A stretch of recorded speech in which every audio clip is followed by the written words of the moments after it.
மாவீரமும் ஒரு நேர்மையும் கைகோர்த்து கொள்ள அகராதியும் அதிராகவன் என அர்த்தம் சொல்ல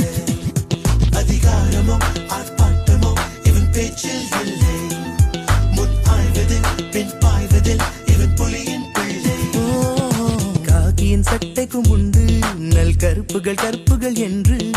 காட்டிய தந்தவன் தானே இரு கைகளை குலுக்கிடுமானே ஒரு திரியும் நெருப்பும் காதல் கொண்டால் தோன்றும் தோற்றம் இவன் தானே கற்க கற்க கள்ளம் கற்க என்று சொன்ன நமன் கள்ளம் கற்ற கல்வர் சொல்ல மாட்டிக்கொள்ளும் அரண் நிற்க நிற்க நீர் நிற்க கற்றுக்கொண்ட